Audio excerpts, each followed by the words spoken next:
الحمد لله أموافيا لنعمه مكافيا لمزيده،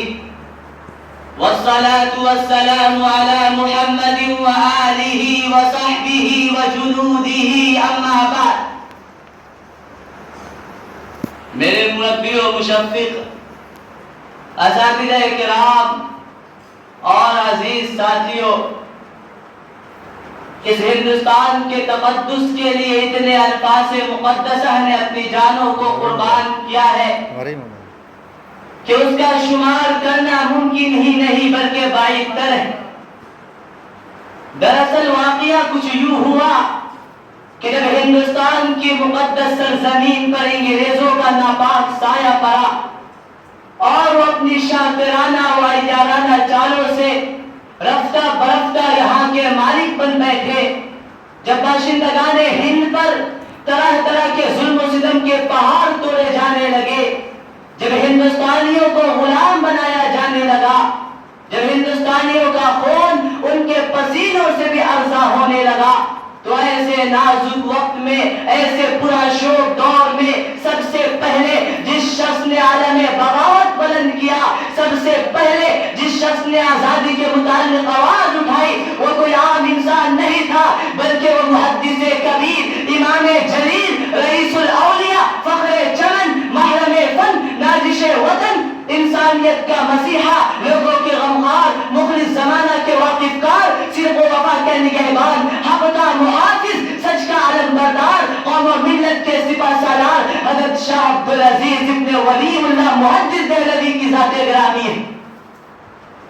انہوں نے انگریزوں کی ذریت و حکومت کے خلاف وہ شعلہ زن فتویٰ دیا کہ انگریزی قافلوں پر بجلی گر پڑی، انگریزی سامراج میں کوہرام مچ گیا، ہر طبقہ کے لوگوں کے دلوں میں ایک نیا ولولہ مچلنے لگا، ہر خطے کے لوگوں کے دلوں میں ایک نیا جذبہ ابھرنے لگا۔ چنانچہ مسجدوں کے امام، مندروں کے پجاری، گردواروں کے گرو، مدرسوں کے علماء، خانقاہوں کے صلحاء، صوفی سنت سب کھڑے ہو کر بیک زبان بولنے لگے، آزادی آزادی، ہمیں آزادی چاہیے۔ گویا کہ شاہ صاحب کے فتوے کے بعد اس ہندوستان کا کونا کونا ندائے آزادی سے گونج پڑا، انگریزوں کی نیندیں حرام ہو گئی، جگہ پہ جگہ آزادی کے شعلے بھڑکنے لگے، سینوں میں ولولے مچلنے لگے، حوصلوں میں انگاریاں لینی شروع کر دی۔ مسند درس پر بیٹھ کر قرآن و حدیث کے درس دینے والے علماء کرام، خانقاہوں میں بیٹھ کر اپنے خون جگر سے شمع اسلام روشن کرنے والے مشائخ اعظام اپنے مدرسوں اور خانقاہوں کو چھوڑ کر میدان میں نکل آئے اور فرنگیوں کے خلاف محاذ بنا کر منزل کی جانب بے سر و سامانی کے عالم میں نکل پڑے۔ برادران وطن، ہمارے آباء و اجداد نے ہندوستان کی عظمت اور آزادی کو پامال کرنے والی اس سفید فام قوم کو اپنی رگوں کے خون کے آخری قطرے تک برداشت نہیں کیا۔ مجاہدین آزادی کی جماعت ہندوستان کی مقدس سرزمین کو ناپاک قدم سے پاک کرنے کے لیے سروں پر کفن باندھ نکلتی تھی، بدن میں جان کی قیمت ان کے نزدیک اتنی ارزاں اور کم تھی کہ خطرات و وساوس کی گرفت سے بے پرواہ ہو کر منزل مقصود کی تلاش میں کبھی عرب و ترکی کی راہوں کو ناپتے تھے تو کبھی روس و افغان کی بادیں پیمائی کرتے تھے، کبھی مالٹا کی کوٹریوں میں قیام کرتے تھے تو کبھی عدالت کے گٹھڑے میں کھڑے ہو کر نغمہ آزادی سناتے تھے، کبھی پھانسی کے پھندوں کو چوم کر منزل کا نشان پوچھتے تھے تو کبھی ریوالور کی لبلبی پر انگلی رکھ دیتے کہ شاید گولیوں کی سنسناہٹ ہی منزل کا پتہ بتا سکے۔ غرض یہ کہ ان دیوانوں نے ہر راہ سے منزل مقصود تک پہنچنے کی کوشش کی اور پہنچ کر ہی دم لیا، کیونکہ تاریخ ہند ہم سے کہتی ہے اس بزم جنوں کے دیوانے، اس بزم جنوں کے دیوانے ہر راہ سے پہنچے محفل تک، بےتابی ان کی عام ہوئی صحراؤں سے لے کر ساحل تک۔ ہاں ہاں سنگ گرا پہ لکھتے تھے وہ اپنے دل نادا کا حال، شاید کے تلاشے مقتل میں کوئی پہنچے پتھر قاتل تک۔ میرے دوستو، یہ بات ثابت شدہ ہے کہ 1857 کے بعد سے نصف صدی تک انگریزی سامراج کو شکست دینے کے لیے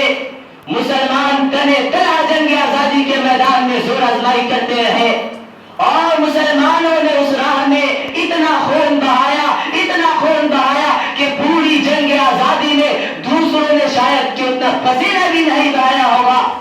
چنانچہ 1857 کی جنگ آزادی میں 2 محاذ بنائے گئے، ایک محاذ امبالہ پر جس کی قیادت حضرت مولانا جعفر تھانیسری کے پاس تھی، دوسرا محاذ شاملی پر جس کی قیادت حضرت حاجی امداد اللہ مہاجر مکی کے پاس تھی۔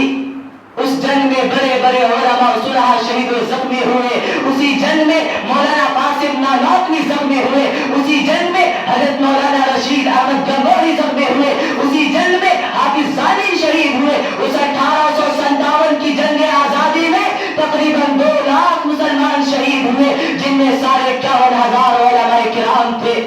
صرف دہلی میں 500 علماء کو پھانسی کے پھندوں پر لٹکا دیا گیا۔ لیکن جب اس جنگ میں وسائل کی قلت اور اپنوں کی غداری کی وجہ سے فرنگیوں کا غلبہ ہو گیا تو وائسرائے برطانیہ نے اپنے ہندوستانی مشیروں سے رائے طلب کی کہ اے مشیروں، بتاؤ ہندوستان میں تمہاری حکومت کیسے قائم رہ سکتی ہے؟ تو ہندوستان میں رہنے والے سب سے بڑے سیاستداں ڈاکٹر ولیم یور نے جو رپورٹ پیش کی اس میں لکھتا ہے کہ ہندوستان میں سب سے زیادہ بیدار مسلمان ہیں۔ جنگ آزادی صرف مسلمانوں نے لڑی ہے جب تک مسلمانوں کے اندر جذبہ جہاد موجود ہے۔ اس وقت تک ہم ان پر حکومت نہیں کر سکتے۔ جذبہ جہاد کو ختم کرنا ضروری ہے اور مسلمانوں کے اندر سے جذبہ جہاد کو ختم کرنے سے پہلے ایک اور چیز کو ختم کرنا ضروری ہے، اور وہ یہ ہے کہ اس ہندوستان سے علماء قرآن کو ختم کر دیا جاوے۔ چنانچہ 1861 میں 3 لاکھ قرآن کریم کے نسخے بدبخت انگریزوں نے جلائے اور اس کے بعد علماء کو ختم کرنے کا فیصلہ کیا۔ انگریز مورخ مسٹر ایڈورڈ ٹامسن اپنی یادداشت میں لکھتا ہے کہ 1864 سے لے کر 1867 تک انگریز نے مسلسل علماء کو ختم کرنے کا فیصلہ کیا ہے، اور یہ 3 سال ہندوستان کی تاریخ کے بڑے المناک سال رہے ہیں۔ ان 3 سالوں میں انگریز نے 14,000 علماء کرام کو تختہ دار پر لٹکا دیا گیا۔ ٹامسن کہتا ہے کہ دلی کی چاندنی چوک سے لے کر خیبر تک کوئی ایسا درخت باقی نہ تھا جس پر علماء کرام کی گردنیں نہ لٹکی ہوئی ہو۔ ٹامسن کہتا ہے کہ علماء کے جسموں کو تانبے سے ڈالا گیا۔ ٹامسن کہتا ہے علماء کو سوروں کی کھالوں میں بند کر کے جلتے ہوئے تنوروں میں ڈال دیا گیا۔ ٹامسن کہتا ہے علماء کو ہاتھیوں پر کھڑا کر کے نیچے سے ہاتھیوں کو چلا دیا گیا۔ ٹامسن کہتا ہے کہ لاہور کی وہ شاہی مسجد جس کے سین میں انگریز نے پھانسی کا پھندا بنایا تھا، اس میں ایک دن میں 80 علماء کرام کو پھانسی دی جاتی تھی۔ ٹامسن کہتا ہے کہ لاہور کی دریا راوی میں 80